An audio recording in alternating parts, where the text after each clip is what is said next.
Assalamualaikum warahmatullahi wabarakatuh. Baiklah, sebelumnya perkenalkan nama saya Wilsa Amelia dengan NIM C1E122022.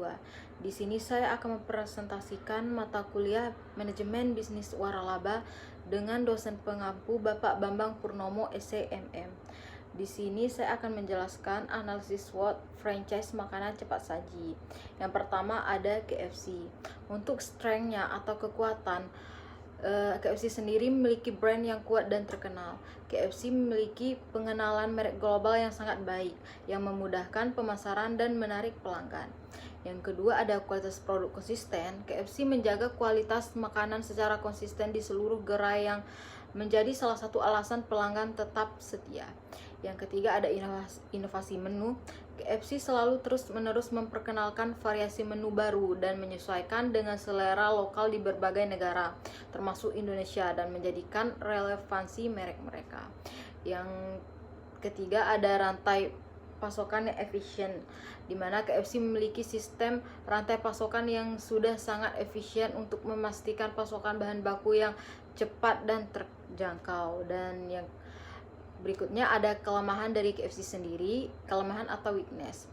Yang pertama ada biaya operasional yang tinggi. Biaya sewa tempat dan biaya operasional restoran cepat saji sangat tinggi, yang bisa menjadi kendala bagi pemilik franchise. Yang berikutnya ada ketergantungan pada produk ayam. KFC memiliki ketergantungan besar pada produk ayam sebagai menu utama, yang bisa membatasi daya tarik bagi pelanggan yang tidak mengkonsumsi ayam. Dan yang terakhir ada tantangan dari tren makanan sehat. Semakin banyak pelanggan yang beralih ke makanan sehat, yang bisa mempengaruhi permintaan produk KFC, terutama di pasar yang lebih sadar akan kesehatan. Dan selanjutnya ada opportunities atau peluang. Ekspansi pasar baru. KFC dapat terus memperluas ke pasar-pasar baru, baik di negara berkembang maupun di daerah-daerah yang belum terjangkau. Selanjutnya, tren makanan cepat saji yang inovatif. Dengan terus berinovasi dalam menu dan konsep, KFC dapat menarik pelanggan baru, termasuk mereka yang mencari makanan yang lebih praktis. Yang kedua, penggunaan teknologi. Peningkatan pengalaman pelanggan melalui aplikasi mobile, pengantaran online, dan penggunaan teknologi untuk meningkatkan efisiensi operasional. Selanjutnya ada threats atau ancaman. Persaingan yang ketat. Industri makanan cepat saji sangat kompetitif dengan banyak pemain besar seperti McDonald's, Burger King, dan Wendy's. Fluktuasi harga bahan baku. Ketergantungan pada bahan baku seperti ayam yang rentan terhadap fluktuasi harga dapat mempengaruhi margin keuntungan. Selanjutnya, perubahan pola konsumsi. Konsumen semakin peduli dengan kesehatan dan keberlanjutan, yang dapat mengurangi permintaan makanan cepat saji yang tinggi kalori dan lemak. Selanjutnya, analisis strategi pemasaran digital franchise kopi Janji Jiwa.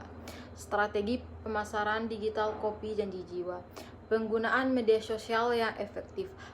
Kopi Janji Jiwa aktif memanfaatkan platform media sosial seperti Instagram, Facebook, dan TikTok untuk berinteraksi dengan pelanggan, mempromosikan produk terbaru, dan membangun komunitas penggemar mereka.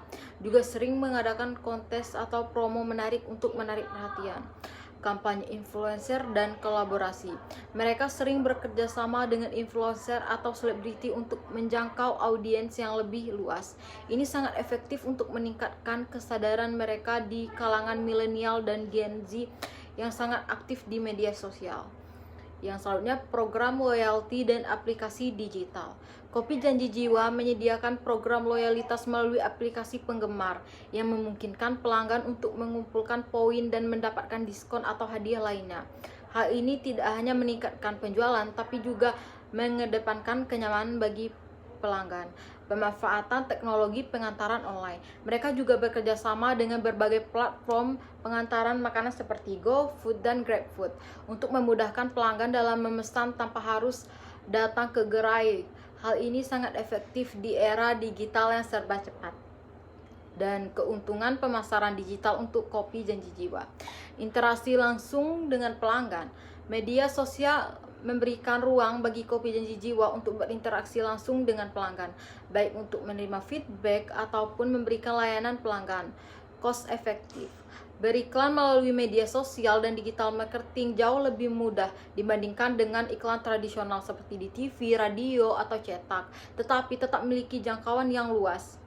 Selanjutnya, segmentasi pasar yang lebih tepat. Dengan menggunakan data digital, mereka dapat menargetkan iklan atau promosi kepada konsumen yang tepat berdasarkan usia, lokasi, dan preferensi, dan yang terakhir meningkatkan kemungkinan konversi.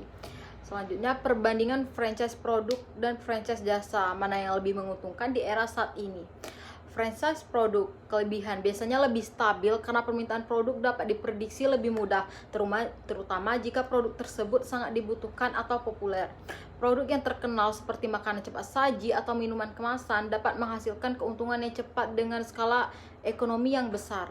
Kekurangan, diperlukan investasi awal yang besar dan pengadaan produk dan fasilitas yang memadai. Selain itu, ada ketergantungan pada rantai pasokan dan risiko stok yang kadang dapat terpengaruh oleh fluktuasi harga atau pasokan.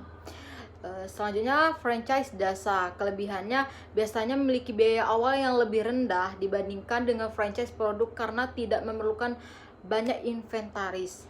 Jasa yang berfokus pada layanan pelanggan seperti pendidikan atau kecantikan dapat berkembang dengan cepat karena biaya operasional yang lebih rendah dan fleksibilitas dalam menyesuaikan model bisnis. Dalam penyesuaian model bisnis, tapi kekurangannya layanan bisa lebih sulit untuk diprediksi karena bergantung pada tenaga kerja yang mempengaruhi kualitas layanan. Pengalaman pelanggan juga bisa sangat bervariasi. Di era sekarang, dan mana yang lebih menguntungkan di era saat ini, franchise produk seperti makanan cepat saji atau minuman yang memiliki permintaan tinggi cenderung bisa menguntungkan karena konsistensi permintaan dan daya tarik yang luas. Namun, franchise jasa juga berkembang pesat terutama di sektor kecantikan, kebugaran, dan pendidikan yang memiliki margin lebih tinggi dengan biaya operasional lebih rendah. Dan untuk kesimpulannya sendiri, pilihan antara franchise produk atau jasa tergantung pada referensi investor. Risikonya bersedia ditanggung dengan tren pasar. Produk cenderung lebih stabil di pasar yang lebih besar, sementara jasa menawarkan fleksibilitas dan potensi margin yang lebih tinggi dalam sektor yang lebih niche. Mungkin sekian dari presentasi saya tentang analisis SWOT franchise KFC dan juga janji jiwa. Sekian dan terima kasih.